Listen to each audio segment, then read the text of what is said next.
30장. 주님께서 말씀하신다. 거역하는 자식들아, 너희에게 화가 닥칠 것이다.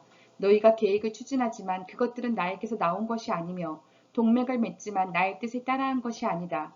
죄에 죄를 더할 뿐이다. 너희가 나에게 물어보지도 않고 이집트로 내려가서 바로의 보호를 받아 피신하려 하고 이집트의 그늘에 숨으려 하는구나. 바로의 보호가 오히려 너희에게 수치가 되고 이집트의 그늘이 오히려 너희에게 치욕이 될 것이다. 유다의 고관들이 소안으로 가고 유다의 사신들이 하네스로 가지만 쓸모없는 백성에게 오히려 수치만 당할 것이다. 너희는 이집트에게서 아무런 도움도 유익도 얻지 못하고 오히려 수치와 치욕만 얻을 것이다. 이것은 네겝의 들짐승들에게 내리신 경고의 말씀이다. 유다의 사절단이 나귀 등의 선물을 싣고 낙타 등의 보물을 싣고 거친 광야를 지나서 이집트로 간다. 암사자와 숫사자가 울부짖는 땅, 독사와 날아다니는 불뱀이 날뛰는 땅, 위험하고 공고한 땅을 지나서 아무런 도움도 주지 못할 백성에게 선물을 주려고 간다. 이집트가 너희를 도울 수 있다는 생각은 헛된 망상일 뿐이다. 이집트는 맹 못쓰는 라합일 뿐이다. 이제 너는 가서 유다 백성이 어떤 백성인지를 백성 앞에 있는 서판에 새기고 책에 기록하여서 오고 오는 날의 영원한 증거가 되게 하여라. 이 백성은 반역하는 백성이요 거짓말하는 자손으로서 주님의 율법은 전혀 들으려 하지 않는 자손이다. 선견자들에게 이르기를 미리 앞일을 내다보지 말아라 하며 예언자들에게 이르기를 우리에게 사실을 예언하지 말아라. 우리를 격려하는 말이나 하여라. 가상현실을 예언하여라. 그 길에서 떠나거라. 그 길에서 벗어나거라. 이스라엘의 거룩하신 분 이야기는 우리 앞에서 제발 그쳐라 하고 말한다.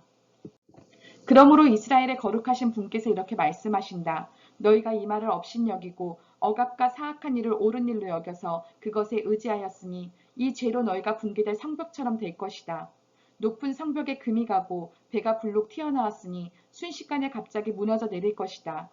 토기장이의 항아리가 깨져서 산산조각이 나듯이 너희가 그렇게 무너져 내릴 것이다. 아궁이에서 불을 담아 내일 조각 하나 남지 않듯이 웅덩이에서 물을 퍼낼 조각 하나 남지 않듯이 너희가 사라질 것이다. 주 이스라엘의 거룩하신 하나님께서 이렇게 말씀하신다.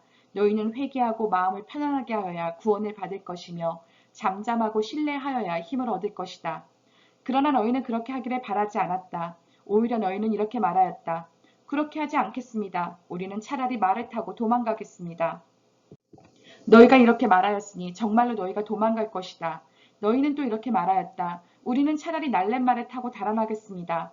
너희가 이렇게 말하였으니 너희를 뒤쫓는 자들이 더 날랫말을 타고 쫓아올 것이다. 적군 1명을 보고서도 너희가 1000명씩이나 도망가니 적군 5명이 나타나면 너희는 모두 도망갈 것이다. 너희가 도망가고 나면 산꼭대기에는 너희의 깃대만 남고 언덕 위에서는 깃발만이 외롭게 펄럭일 것이다. 그러나 주님께서는 너희에게 은혜를 베푸시려고 기다리시며 너희를 불쌍히 여기시려고 일어나신다. 참으로 주님께서는 공의의 하나님이시다. 주님을 기다리는 모든 사람은 복되다. 예루살렘에 사는 시온 백성아, 이제 너희는 울 일이 없을 것이다. 내가 살려달라고 부르짖을 때에 주님께서 틀림없이 은혜를 베푸실 것이니 들으시는 대로 너에게 응답하실 것이다. 비록 주님께서 너희에게 환난의 빵과 고난의 물을 주셔도 다시는 너희 스승들을 숨기지 않을 것이니 내가 너희 스승들을 직접 뵐 것이다. 내가 오른쪽이나 왼쪽으로 치우치려 하면 너희 뒤에서 이것이 바른 길이니 이 길로 가거라 하는 소리가 너희 귀에 들릴 것이다. 그리고 너는 내가 조각하여 은을 입힌 우상들과 내가 부어 만들어 금을 입힌 우상들을 부정하게 여겨 마치 불결한 물건을 내던지듯 던지면서 눈앞에서 없어져라 하고 소리칠 것이다. 내가 땅에 씨앗을 뿌려놓으면 주님께서 비를 내리실 것이니 그 땅에서 실하고 기름진 곡식이 날 것이다. 그때에 너의 가축은 넓게 트인 목장에서 풀을 뜯을 것이다. 밭가는 소와 나귀도 아무 것이나 먹지 않고 키와 부삽으로 까부르고 간을 맞춘 사료를 먹을 것이다. 큰 사륙이 일어나고 성의 탑들이 무너지는 날에 높은 산과 솟은 언덕마다 개울과 시냇물이 흐를 것이다. 주님께서 백성의 상처를 싸매어 주시고 매맞아 생긴 그들의 상처를 고치시는 날에 달빛은 마치 햇빛처럼 밝아지고 햇빛은 7배나 밝아져서 마치 7날을 한데 모아놓은 것 같이 밝아질 것이다.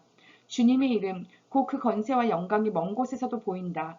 그의 진노가 불처럼 타오르며 노기가 치솟는 연기처럼 하늘을 찌른다. 그의 입술은 분노로 가득하고 혀는 마치 태워버리는 불과 같다. 그의 숨은 범람 많은 강물, 곧 목에까지 차는 물과 같다. 그가 파멸하는 키로 민족들을 까부르시며 미혹되게 하는 재갈을 백성들의 입에 물리신다. 그러나 너희는 거룩한 절기를 지키는 밤처럼 노래를 부르며 피리를 불며 주님의 산으로 이스라엘의 반석이신 분에게로 나아가는 사람과 같이 마음이 기쁠 것이다. 주님께서 맹렬한 진노와 태워버리는 불과 폭풍과 폭우와 돌덩이 같은 우박을 내리셔서 주님의 장엄한 음성을 듣게 하시며 내리치시는 팔을 보게 하실 것이다. 주님께서 몽둥이로 치실 것이니 아시리아는 주님의 목소리에 넋을 잃을 것이다. 주님께서 그들을 치시려고 예비하신 그 몽둥이를 그들에게 휘두르실 때에 주님의 백성은 소구 소리와 수금 소리로 장단을 맞출 것이니 주님께서 친히 아시리아 사람들과 싸우실 것이다. 이미 오래전에 불타는 곳을 준비하셨다. 바로 아시리아 왕을 태워 죽일 곳을 마련하셨다. 그 불구덩이가 깊고 넓으며 불과 땔감이 넉넉하다. 이제 주님께서 내시는 숨이 마치 유황의 강물처럼 그것을 사르고 말 것이다.